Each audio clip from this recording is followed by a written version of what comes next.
Hey everyone, and welcome to Developer Tea. My name is Jonathan Cottrell, and in today's episode, we're going to be talking about 2 cognitive biases that can affect your code or your product negatively. Today's episode is sponsored by Hired.com. If you are a developer or a designer and you're looking for a job and you don't know where to start, Hired.com may be the perfect place for you. We will talk more about what Hired does later in the episode, as well as a special offer that they have for Developer Tea listeners. But first, I want to jump straight in to these cognitive biases. You know, I've talked about cognitive biases in the past, and I'm definitely going to be talking about more of these in the future, as well as things like logical fallacies. These are things that are really interesting to me, and they help frame the way that we can think better, that we can make better decisions based on research and based on logic. So I would like to invite you to set aside your preconceived notions about the way that you should think, about the way that you should make decisions, and instead approach this from the perspective that you're trying to learn something rather than you already know something. The reality is it can be very difficult to escape these biases, and in fact, some of them are completely inescapable. So it helps to know that we actually can fall victim to these. Everyone falls victim to some kind of bias at some point, but being aware of the bias, that helps you make better decisions, and you can make decisions that kind of go against what you think you should do or what you feel you should do because of that bias. Now, the biases that I'm going to talk about today, both of them are listed on Wikipedia. Of course, I will include a link in the show notes to the entire list, as well as the specific ones that we're going to talk about today. And I would recommend that you go and take a look at some of these. All of these have been, they've been established by research. These are not just things that people thought of and put on Wikipedia. They've actually been established by studies, by research that shows significant correlations, shows significant backing for these biases, for the existence of these biases, at least in those who were tested, in those people who were a part of these studies. So these are worthwhile things to consider. And these biases, even if they aren't present in everyone, they have been shown to be present in some people. So it's worthwhile to take a look at these. Now, you may be asking yourself, Jonathan, why are you talking about cognitive biases? This is starting to sound like a show about psychology or about mental health or something. But the truth is, as developers, our main tool is our brains. Our primary tool is the way that we think and the way that we make decisions, the way we take in the world around us.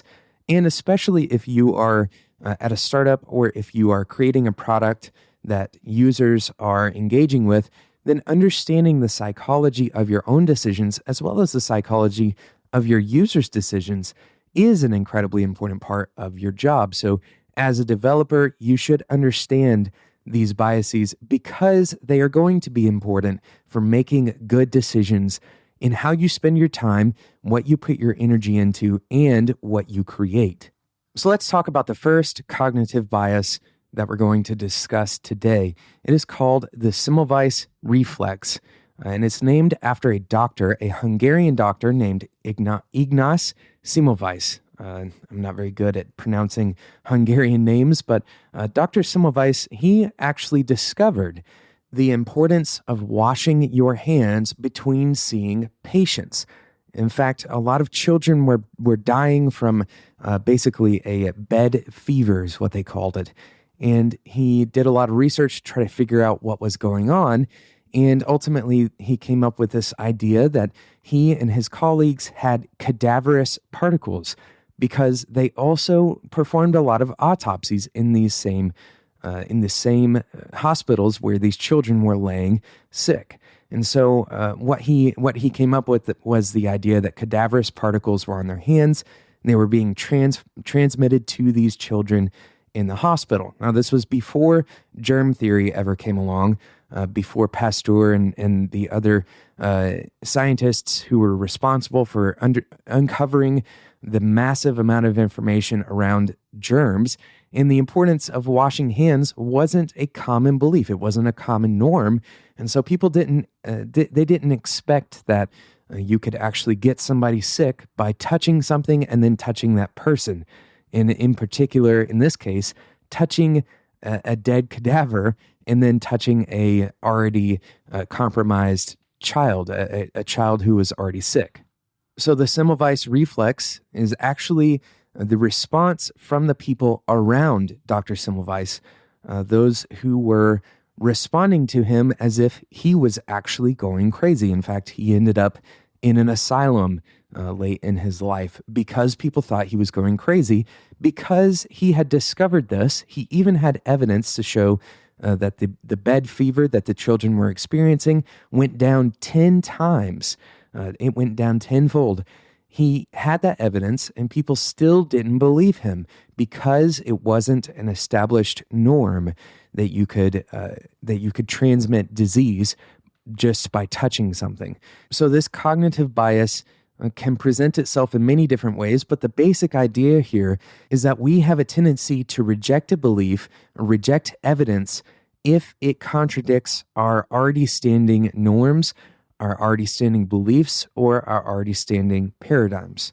And this obviously applies to the world of programming because very simply, imagine somebody coming along and saying that they have found a programming language that is demonstrably better in every possible way to your favorite programming language.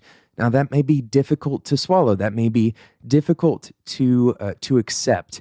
But if they can show evidence to back up their claim, then it only makes sense for us as developers to investigate whether or not that claim holds validity. Similarly, if somebody tells you that there is a bug in your application and they show you that that bug exists, but you choose to ignore that bug because your application is working fine, and perhaps you think that your application is bug-free, well, they have shown you evidence that you can't deny or that you can't ignore. And if you choose to ignore it, then you are participating in the Semmelweis reflex. So the better way of handling this is to always be open to new information. Don't allow your preconceived notions to affect whether or not you choose to accept the new evidence. This is difficult because many times we receive a lot of information over time, even evidence over time that builds up a repertoire of information in our minds, and it solidifies over and over the things that we already believe. And especially if we receive the same evidence over and over, that makes us less likely to appreciate or even validate any evidence that comes in that contradicts what we already believe. So be aware of this bias. The value or the amount of evidence that you have seen in the past doesn't necessarily have any effect on the evidence that you receive now or in the future. Now, does that mean that you shouldn't use your experience and use all of the things that you have learned over the years to inform your decision-making? Absolutely not. You definitely should be using that information, and you can also use that information to filter the evidence that is coming in.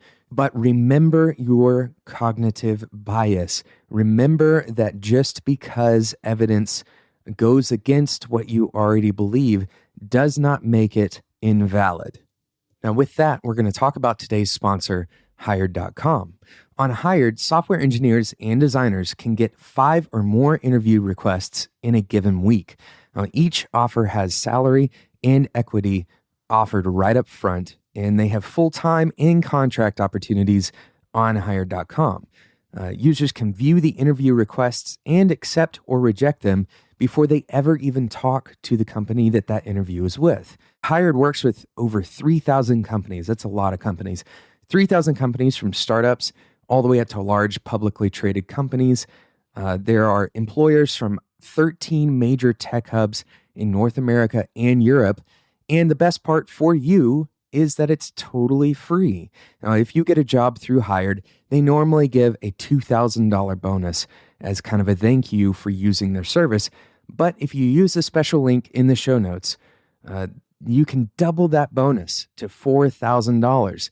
That's just for being a Developer Tea listener. So if you get a job through Hired, let me say that again for those who didn't hear it, you would get a $4,000 bonus right away when you get that job through Hired if you use the special link in the show notes. You can find those at spec.fm. Thank you so much to Hired.com for sponsoring today's episode.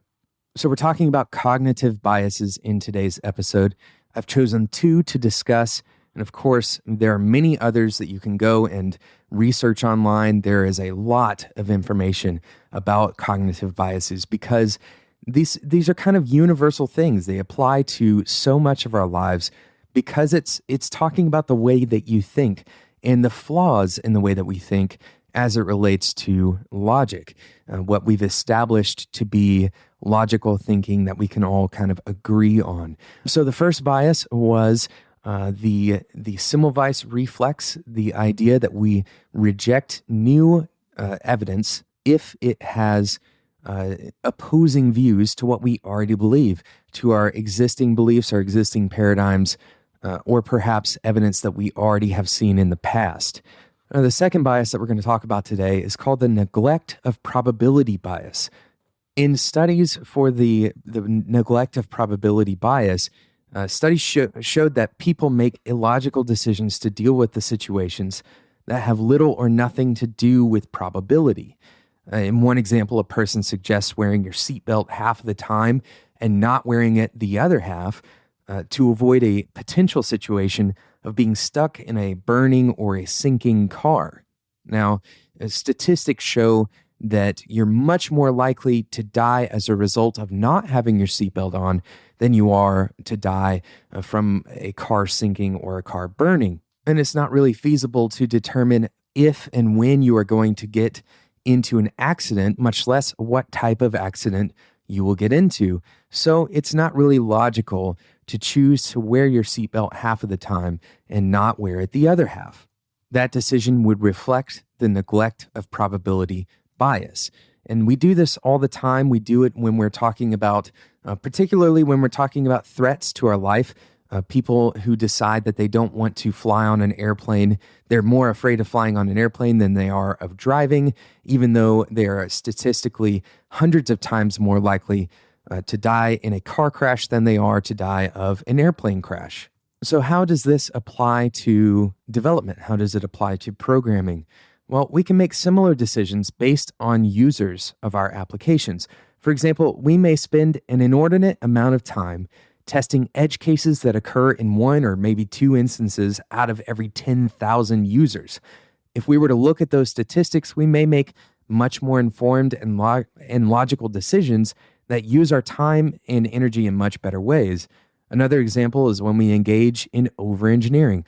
This happens in many different forms. For example, over-optimization of a web server in the off chance that the server will suddenly be hit overnight by millions of people and it needs to be scalable for that reason, right? This is an example of neglect of probability because it's very unlikely that unless you have a really specific push, a really specific advertising campaign, that suddenly your site is going to blow up overnight. When a user experiences a 1 in 10,000 fringe case, we should provide a very simple catch to push the person in the right direction, but we shouldn't spend an inordinate amount of energy trying to custom tailor the perfect error response message to every single fringe case error, because that energy is not really providing a lot of return. Another example is when you have one or two users who are asking for a feature that is incredibly unlikely to be demanded in your product by a larger number of users. In that case, you should delay the decision for how to handle that feature until much later, until a significant portion of users are asking for it. Usually, it is better to keep the software simple and lose one or two customers with highly specific needs than bloat your software to the point that it kind of grinds to a halt, that you can't make progress or fast changes to that software. Your product doesn't have to support every single user request. And this is a part of this cognitive bias that we're talking about, the probabilities of how many people is this actually going to affect. It may feel incredibly important because one person or two people or even 10 people are asking for it, but you have to look at the probability that your entire user base or a significant portion of your user base is going to need or even care about that particular feature. Now, you should note that a part of your user base may be representative of the silent majority, and you have to be aware of that, and you should be doing user testing to uncover these things. But you don't have to support every single user request. To be successful, you must provide value to the statistically significant portion of your target user base. You won't make everyone happy, but you must make enough people happy to not sacrifice the core of your user base. Especially don't sacrifice the core of your user base for the one or two fringe cases, the one or two in 10,000, those one or two people who want really specific things or who are very demanding of your customer service, for example. Be certain that when you are planning your energy, when you are deciding what you're going to do, if you do sprints, for example, when you're deciding what user stories you're going to accept in the next week or 2 week sprint, make sure you look at probabilities. Look at what this is going to affect and the probability that this code is actually going to matter. If you start looking at probabilities, then you can help yourself avoid the negative effects of the neglect of probability bias. I hope you've enjoyed this episode of Developer Tea. I hope you will go and look at these different cognitive biases. If you would like for me to talk about a specific cognitive bias or a specific logical fallacy, I would love to hear from you. You can always email me at developertea@gmail.com. Even better than emailing me, you can join the Spec Slack community by going to spec.fm/Slack. Of course, becoming a member of that Slack community is totally free, and it always will be. So go and check it out, spec.fm/Slack. That link and all of the other links for today's episode will be found in the show notes at spec.fm. Thank you so much to today's sponsor, Hired.com. If you are a developer or a designer and you're looking for a job, Hired may be the perfect place for you to start. Not to mention, if you use the special link in the show notes, you could get a $4,000 bonus if you get a job through Hired.com. Thank you so much for listening to today's episode. Make sure you subscribe in whatever your favorite podcasting app is. And until next time, enjoy your tea.